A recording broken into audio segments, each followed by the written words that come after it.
asking. All right. So in this case, we're given two integers, they're n and m. We want to find the position of the rightmost bit in which they differ in their binary representations. And it's guaranteed that such a bit exists. Okay, so basically the idea is that when we say the rightmost bit, first of all, when we're talking about a bit, we mean that in the sense of like a digit, but in binary, right? So these are all bits in the binary representation, as opposed to these. Well, they look pretty similar. They're both ones here, but these are like decimal digits, whereas these are binary. They're bits.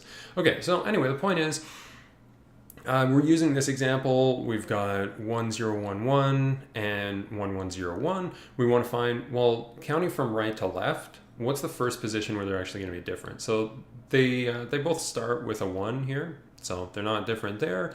But then if we go 1 to the left, we find, oh, they're different there. So it's like index 1, you know, like technically the first one here would be index 0, and then this is index 1. So what we actually want to return would be 2 to the power of 1. So in this case, we'd return 2.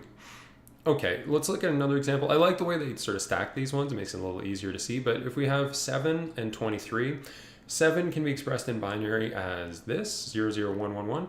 Whereas 23 is going to be 10111. And I guess that sort of makes sense because this would be 16, right? So if we do 16 plus 7, hey, it's 23. Okay, cool. So we've got these two, and we're trying to find, like, where's the first bit where they're going to differ. Notice it does say it is guaranteed such a bit exists. So we know that they're not going to be the exact same number. So that's good to know. Anyway, the point is, looking at this one, they're pretty damn close, right? We have to go basically all the way to the left to get to this bit where they actually have a difference. Everything up to that point, totally the same. No difference whatsoever. Okay, so at that point, what have we got? So 0, 1, 2, 3, 4. So 2 to the power 4. Yeah, it's 16. Okay, so that's where they differ. All right, so there are a few ways we could do this one. I mean, we definitely have a little bit of freedom despite this restriction over here, which I'm going to try to look at this as being an enabling constraint. I think it's ultimately going to help us to sort of narrow the focus to being just one line here. At least that's my optimism speaking. But for now, what we want to do is basically we're going to come up with a game plan for how we would treat this thing if we didn't have any kind of constraints here. If we were allowed to just do whatever we wanted, what would we do is basically the question. So there are a few ways we could look at this. I guess what we want to do ultimately, what I would probably do traditionally anyway, would be to do something like this. I would say something like while n is greater than 0 and m is greater than 0. Something like this. Or maybe we'd make that an or. Yeah, we make it an or. We want to keep this loop going until we've basically run through both of the numbers entirely. That's the idea. Okay, and then basically what we want to say is, well, hey, might as well make some comments here, right? So here's our game plan. Let's just make some space. I'll put some comments in just to explain what's going on. So what we want to do is compare the least significant digits. So when I say least significant, I mean like the rightmost digits. So like the 1 and 1 over here, or again, the 1 and 1 in this case. Those would be the least significant ones. And basically, if they're the same, or if they're different, we want to return 2 to the power of that number. So if they're different, return 2 to the power of, the index, whatever it is. I guess we can actually make that a thing. Let I be assigned the value 0. It's going to start at 0. If they're different, we're going to return 2 to the power of I, and that's going to be it. If they're not different, if they're the same, then we're going to repeat this thing. We're going to keep the loop going. So basically, what we do, we would, let's say, if not, right shift both numbers, both n and m. We want to right shift them by 1. Basically, what I want to do is just chop off that last number and say, okay, so they were the same over here. Let's look at this part and this part over here, and then we'll compare the least significant bits of those numbers. So we just keep right shifting it. And if we keep right shifting it enough, like 2 more right shifts, and this one and the top one, so n, I guess in this case, is just going to be 0. But we don't want to stop there because this one's not 0. So that's why we're saying while n is greater than 0, or m is greater than 0. So we can get to a point where n is no longer greater than 0, but m is, and so we should continue. Okay, until they're not the same is basically the idea. All right, so then if they're wait, hold on a second. If they're different, right, if they're not different, right shift both numbers. So, okay. And then I guess also an increment I. In fact, you know what? I'm going to change this. I'm noticing like there's no real sense in using a while loop here. We should probably just use a for, because we've got this I value here. Let I be assigned the value of 0. We might as well do that in the for loop, because I don't think we plan on using I outside of the for loop. Well, technically we don't plan on using the for loop, but because we can't, right? We only have one line to work with here. But anyway, yeah, something like that would make a little more sense, I think. Right. Okay, so we want to compare the least significant digits. All right, well, what are the least significant digits? Basically, there are two ways of getting them. I mean, essentially, if you think about it, binary numbers are like, this represents 1, this represents 2, this represents 4, this represents 8, right? So all of those numbers are even except for the 1. So a quick way to check what this value is, what the 1 value is just a mod 2. If it's an even number, this will be a 0. If it's an odd number, this will be a 1. So we could just say something like n mod 2, and we'll compare that to m mod 2. We could do something like that, but we've sort of learned over the course of the past week or so, going through these binary tasks, we've sort of learned that there's a bit more of a kind of bitwise flavored way of doing that, and it would be to say n and 1. And I want to stick with this one partly because it's, yeah, a little more bitwise, it's a little more in the spirit of the challenge here, but also we're going to find that there's kind of a reason that this is better. We'll find out why pretty soon. But just to sort of clarify, like, how's this thing working, like the and 1? Well, basically it's just this. I need a thin pen for this, but 1 is just going to be the 1 here and then a bunch of zeros everywhere else. Oh, that 0 looks like a 1. Okay, let me fix that. Okay, great. So 0, 0, 0, 0, 1. So if we were to do an and with, let's say, these two, I'm going to do a little and, oh, geez, not my finest work. Basically, anything where there's a 0 in the other number, well, 0 and anything else is still just going to produce 0. So basically, everything up to the least significant bit is just going to be 0. 0, 0, 0, 0, 0, 0, 0, and then maybe 1. So if the original was a 1, then yeah, it'll return 1. If the original was a 0, it'll return 0. So this is just giving us n mod 2. It's just telling us the value of the least significant bit here. And keep in mind, if we wanted the value of some other bit, we could just shift this. So if we wanted the value of, let's say, this one right here, well, instead of using 0, 0, 0, 0, 0, 0, 0, 1, we'll use something like 0, 0, 0, 1, 0, and we'll do an and on that. So basically, we just need to shift this like however many times we want in order for it to be comparing to the digit we're looking for. So that's sort of the idea, and maybe we'll use that later, but for now, we just want to say if they're the same, then we basically want to just right shift both of the numbers. So right shift them. So we'll say n right shift equals 1 and m also right shift equals 1. Okay, so that's a bit of a trick. That's the same as saying n is assigned the value of n right shifted by 1, m is assigned the value of m right shifted by 1. Well, I might as well write that out. M is assigned the value of m right shifted by 1. These are the same thing. So it's up to you how you want to do this. It's a lot like if you were trying to say like m is assigned the value of m plus 1, and instead we wrote that as m plus equals 1. You know, same thing. It's up to you. So I'm just using a bit of a shorthand there for efficiency. If it's unclear, let me know. Pop a message in the chat or something like that. But as for now, so that's what we would do if not, right? So I might as well put this comment into context over here. And yeah, okay, compare, yeah, well, okay, if equal, I should say. If equals a little, yeah, if equal, right shift both numbers. Otherwise, if they're different, we want to return 2 to the power of I. Well, that part's a little easier, 2 to the power of I. There we go. All we really need, I think. So this, I think, would be enough, you know, like we don't really need to declare any new variables. Well, I suppose we're declaring the I over here, but aside from that, we're not really using anything new here. So that's kind of neat. But the problem is we're not going to be able to fit a for loop in here. That's going to be impossible. That's not a one-line kind of thing. So to make it a one-line kind of thing, we're going to keep using this reasoning. And I mean, look, hopefully this is working, right? I don't have the option of testing it. If I were to try to run the test, it would be like, can't do it. So basically, we'll just have to put our faith in this. We'll just have to trust that it's working the way we want to.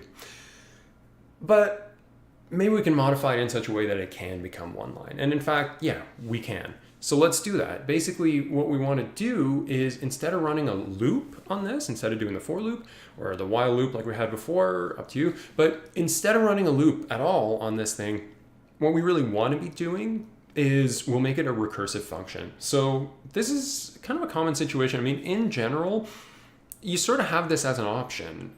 I think, and correct me if I'm wrong on this, but I believe anything you could do using a loop, you could do using recursion, and I think the reverse is true as well. But I might be wrong about that. I mean, someone with more computer science understanding or knowledge than me could probably give you a better answer on that. But as far as I know, they're more or less interchangeable. So we've done a bit of recursion, but it's good to get more practice in this. Let's try to make this into a function. So basically, what can we do with this? Okay, we'll say function, let's just call it f, just to make it nice and simple. And it's going to take in 3 arguments. It's going to take in a, b, and I. Okay. I'm going to define what each of those things are going to represent in just a sec. Well, okay, the I probably isn't that mysterious. It's basically the same as the I over here. The A and B, I'm just going to use those to sort of represent N and M. And we'll use N and M as the inputs for when we call this thing. That's going to be sort of the idea here. Okay, so what are we going to do with this? Well, basically, we're going to compare these. So we'll do the same thing that we had above. We'll say if A and 1 is the same as b and 1. So if they're equal, then what do we want to do? Well, basically, in that case, we want to return whatever we would get if we called the function again using a right shifted by 1 and b right shifted by 1, and then an I value that's 1 greater, because keep in mind over here it would increment I. All right, and then otherwise, else, what do we want to return? Well, if we find that they are different here, then we found the correct I value. So we want to return 2 to the power of I. Cool. Okay, so that's basically the idea. That's essentially what we're going to do with this. But again, it's not one line, so that's not that helpful. But we can make it one line. Remember, we have the power of the ternary operator on our side. Keep in mind over here, we're returning something in this case. We're also returning something in this case. So no matter what, this is a function that's going to return something.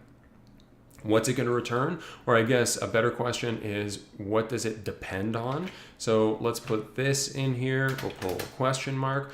Is this the case? I think we probably have one extra set of parentheses there. Yeah, I don't think we need all that. Okay, great. So are those equal?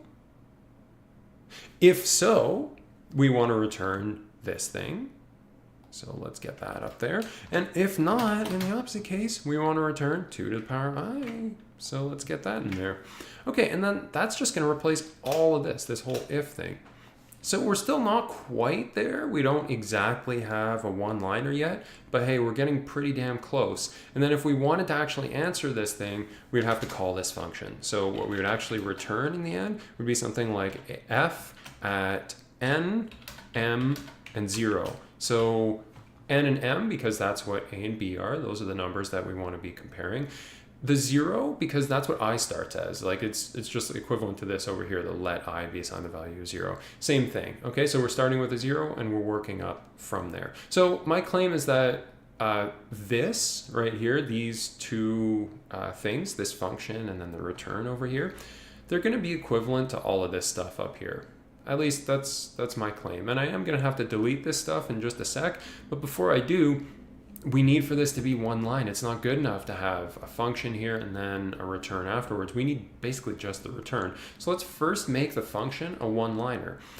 Now, one way of doing this would be to say, okay, we want to use an arrow function. So f is going to be the thing that takes an input of a, b, and I and produces an output of this long, kind of inconvenient looking thing.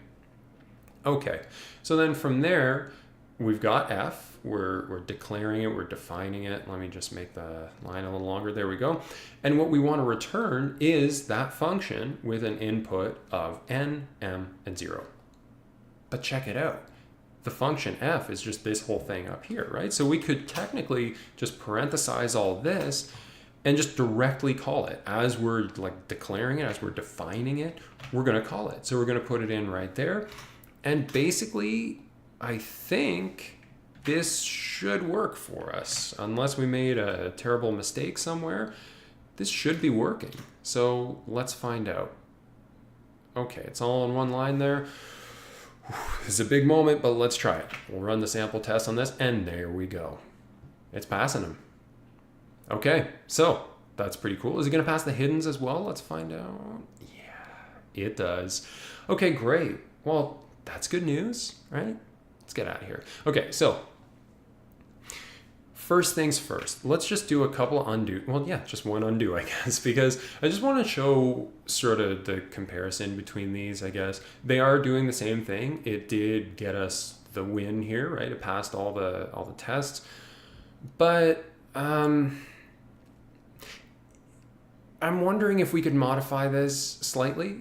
Because I mentioned this earlier. I mean, there was this sort of one issue that we had with it. Oh, come on. That's really hard to pinpoint.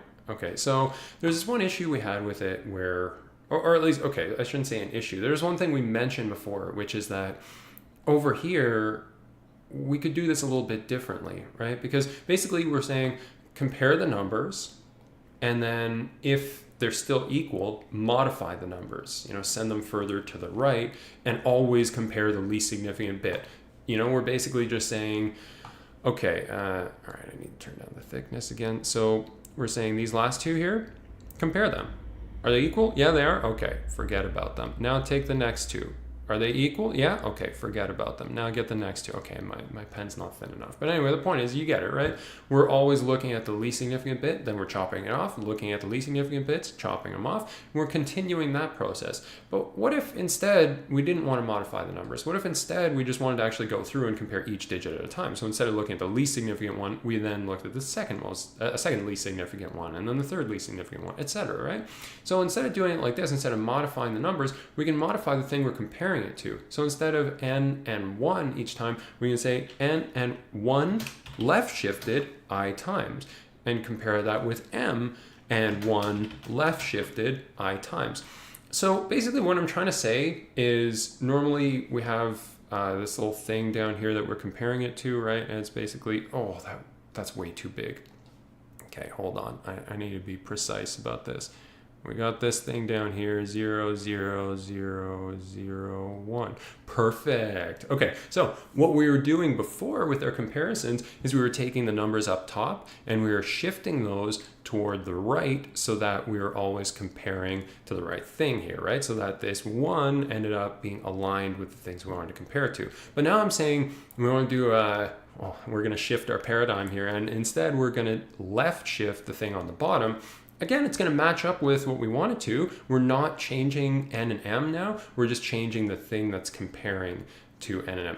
Hey, look at that. 500 coins. Well, you gotta love that.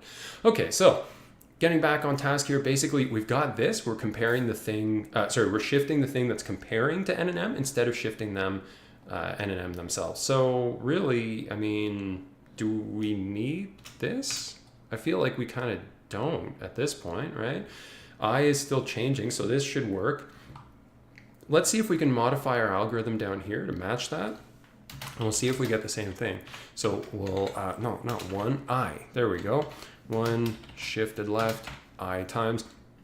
We might need to get some parentheses in here. I'm not sure in terms of order of operations. Like, just to be totally clear, this is the thing that, if anything, should probably go in parentheses. I'm going to see if it doesn't need that. I'm not really sure, but, Yeah, we should probably put it in there just for clarity. You know what? Now that I'm thinking about it, if I'm trying to be clear to the reader, here, let's put these in parentheses. And this one too. Yeah, just to be clear, right? Just to sort of show like which is getting executed first. Yeah. Anyway, we could, you know what? Okay, I have another idea, but I don't want to get too ahead of ourselves here. So let's clear this out. Did I make all the necessary modifications? I guess we'll find out. So let's make room for it. Is it even longer than before? Jeez, it's those extra parentheses. We'll see if it works first of all. And yeah, it works. Okay, now I've got good news for you folks. Check this out. We've got this function that takes in 3 inputs, right? It takes in A, B, and I. And basically it's just comparing A and B with this kind of shifting thing that's moving over. And it's comparing the digits of A and B. That way, if they're the same, then it's going to call the function again with the same A and B and then a greater I value. And if they are different, it's going to return 2 to the power of I. So check it out.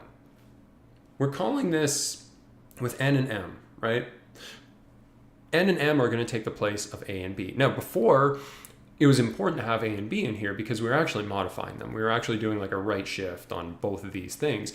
But we don't need to do that anymore. We're left shifting actually the thing that we want to compare to.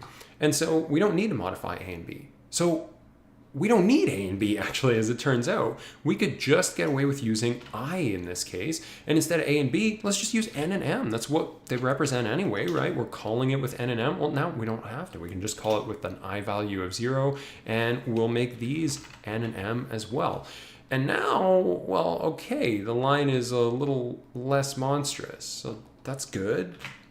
If it works, let's find out, I guess, first. Oh, syntax error. So usually that means I've got myself in a situation where I have some kind of infinite loop. Do I though? If this equals this, we're going to call with N and M and then I plus 1, otherwise 2 to the power of I. Huh. Okay, that's weird. It doesn't seem like a syntax error situation to me. Was it working before when we had the A and B stuff? I thought it was. So let's run that. Okay. Huh. Okay, well, what about this? Maybe instead of using A and B, let's just swap those out for N and M first of all, right? See if that works. Hopefully it does. Yeah, okay, so that's working. So, okay, we're calling this with I plus 1. Oh, was that the issue before? Oh, that was, because I changed those to N and M. Yeah. Silly me. We don't need N and M in there, so this is actually even smaller than it was a minute ago. I think that was the issue. You'd have to rewind on the YouTube or whatever, but yeah, I think that was the issue. Yeah. Okay, so it's working now. No syntax errors or anything like that, and that means it's even shorter. Good. Okay, now speaking of variables we don't need. Yesterday, if you've been following along with task, what would that have been, 21, 22? Yeah, 22. I think it was that one anyway. We basically had this situation where we had a padding function and we had a name for it and stuff. And then we found, well, do we really need a name for that thing? Like, this is a function right here, you know? This is a function. It's going to do its thing. Do we need for it to have a name? And last time what we found is, no, we didn't need for it to have a name. We weren't referencing it elsewhere or anything like that. But in this case, actually, we do. We do need for it to have a name because we're making reference to it. We're calling this function itself. That's what makes it a recursive function, right? So we do need for it to be named something. We're calling it F right now. We could probably give it a better name than that, but oh well. Is there any other modification we can make? Well, yeah, I mean, aside from dropping the parentheses on these things, there is one other thing that we could do. I think anyway. So I was thinking about this and we're comparing this to like one left shifted I many times, right? But technically that's just like multiplying by 2, right? So we start off with this thing that's a 0. We're doing 1 left shifted 0 times. Well, that's just going to be 1. So 2 to the power of 0 is 1. We then call it with I plus 1. So then I is going to be 1. Now we're shifting it left 1. So it's going to be 2. Instead of this I business, maybe we could do something like, what should I call this? I want to call it like comparator or something like that. Maybe like B for bit, or okay, we'll call it B for bit for now. Maybe we'll give it a better name in just a sec. But instead of like 1 shifted I many times, I just want to have the actual binary number there, you know, so like the power of 2 that we're actually going to have here. And instead of I plus 1, it's going to be B times 2. And instead of starting with a 0, we're going to start with a 1, because otherwise we would have another one of those syntax error situations where it's going to loop forever, because 0 times 2 is still 0. We don't want that happening. So, oh, I is not defined. That's true. It isn't. And hey, look, this is another situation we're going to economize a little bit. B is the thing we're looking for, right? So that's it. Oh, yeah, okay. I'm starting to like this one. This is not bad. This is pretty not bad. Okay, I think in terms of constructing a recursive function, in terms of coming up with some way of doing this, well, actually, hold on a sec. I was kind of thinking about this as being like our sneaky method, you know, that we've normally been starting with. In the previous ones, I think pretty much all of them up to this point, we've started them all the same exact way. We start with a string. We start with the like n.toString with an argument of 2. We convert it to a binary string. We didn't do that this time. So I guess this isn't really like cheating, you know, it's using bitwise operators. It's using them in kind of a clever way, I would say. Oh, you know what? Maybe instead of times 2, let's just left shift by 1. Just to sort of keep it in the spirit of what we had before. And yeah, let's try to pass those hidden tests too. We'll just see if it's, yeah, okay, great. It's working. Okay, so that's nice. I think that's a pretty strong start here actually. But maybe there's a way we could do this that uses like some kind of math trick, you know, some way of doing it that doesn't require a loop or a recursive function or really a function at all, I guess, aside from the actual, you know, differentRightmostBit function. But anyway, okay, we're going to archive that one and we're going to try this in a different way. So we're going to clear all that stuff. And I want to think about this in terms of math. Specifically, we're looking at these 2 numbers, right? The idea behind this, and actually, can I zoom? Yeah, this is easier. Okay, great.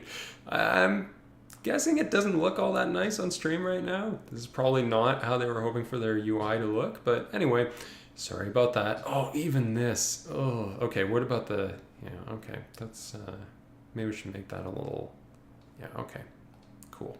So, all right, we've got our 2 numbers over here.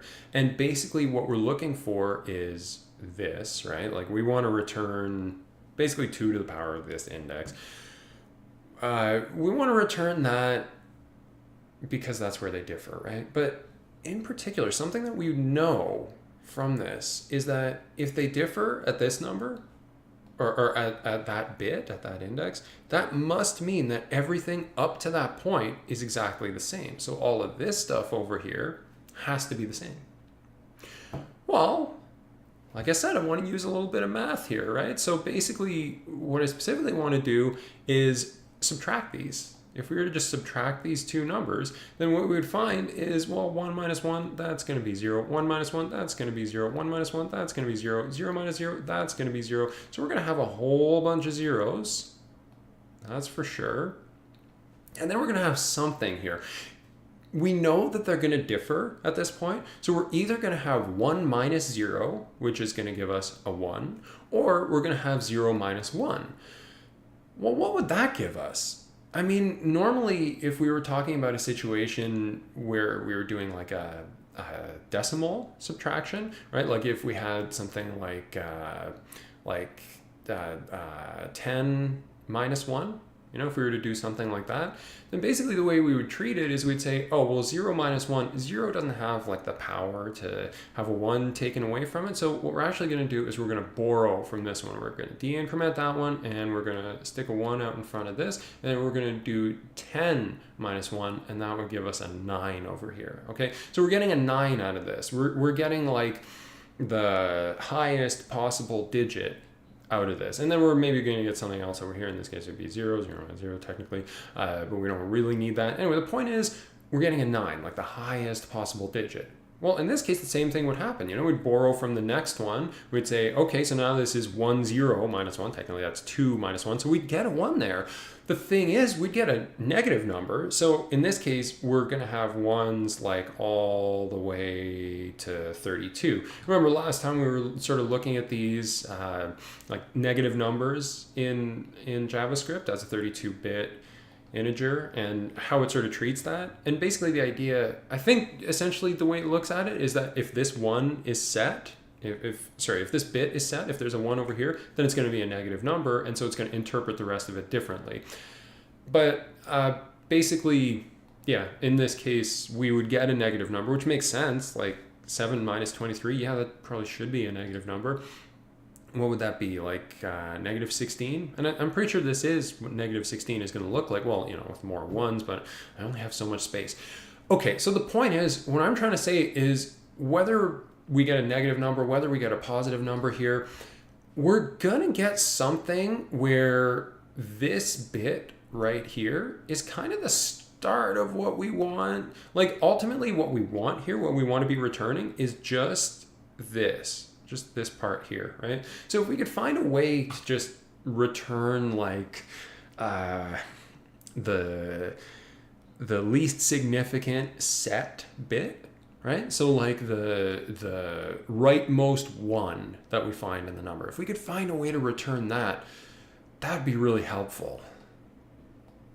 Oh yeah, we did that yesterday. So in the last task, take a look at the video for task 22, because we went through quite a bit of this stuff. So I'm not going to go through the full explanation again today, but the main thing is we found that this was a trick that we can use to get the least significant set bit. In other words, the rightmost one. This is very simple. It's basically the number and negative the number.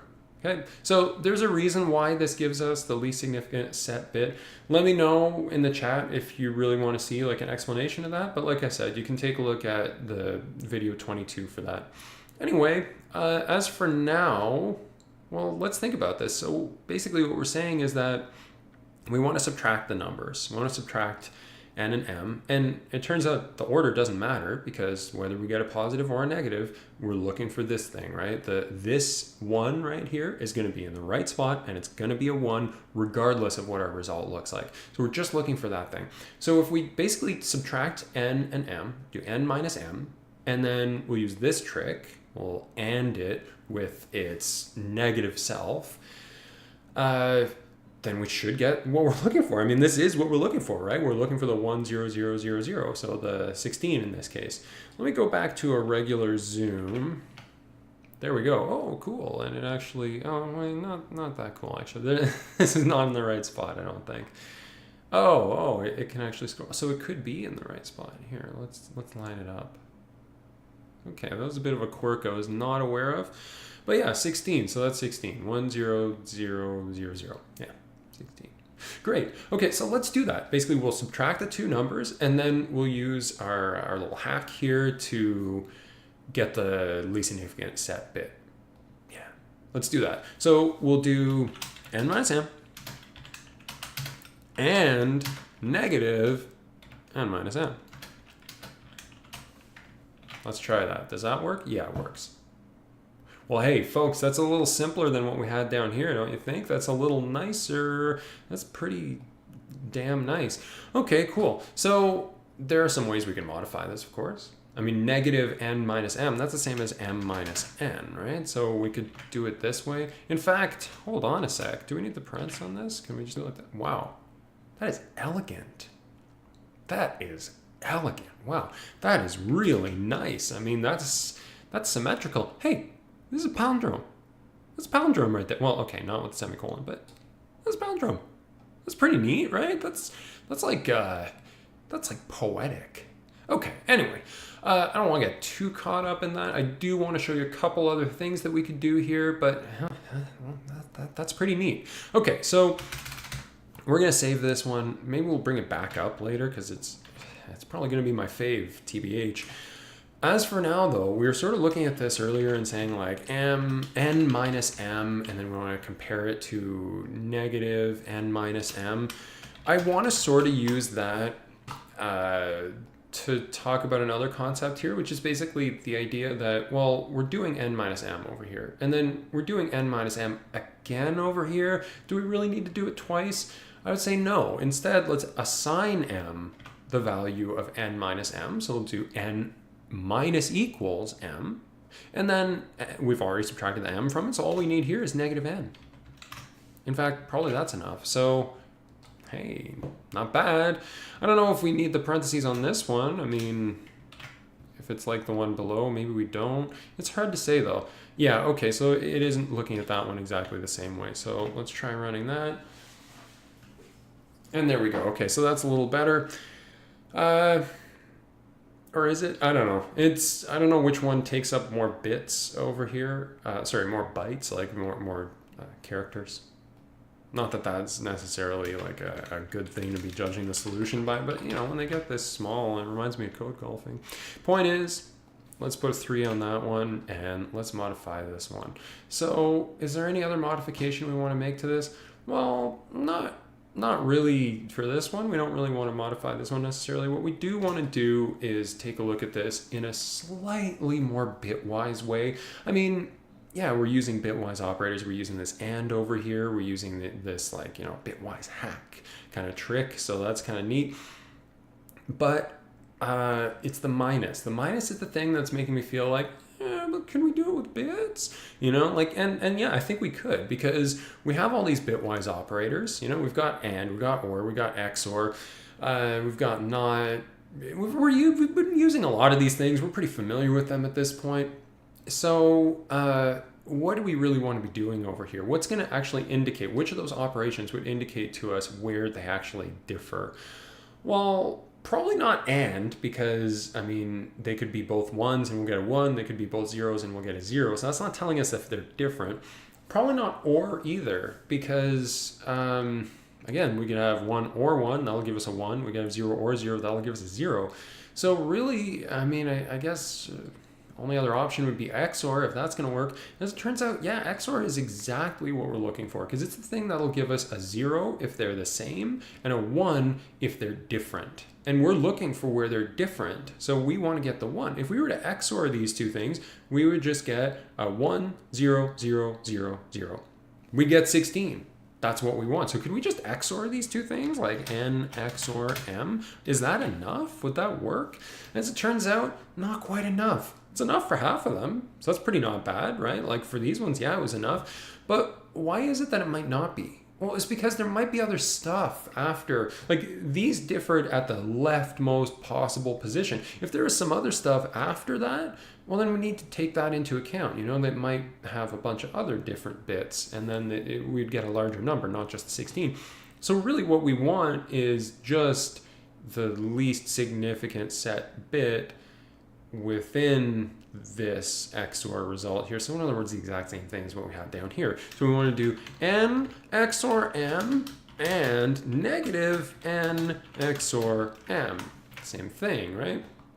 And again, I mean, we could do the same sort of trick that we had before. We could say n XOR equals m, and then that way all we need to compare to here is negative n, and it still works. Okay, so that's pretty cool. Lots of ways of doing this. Maybe this one is my favorite. I don't know. It's hard to say. I mean, I like the fact that it's all like very much using bitwise operators.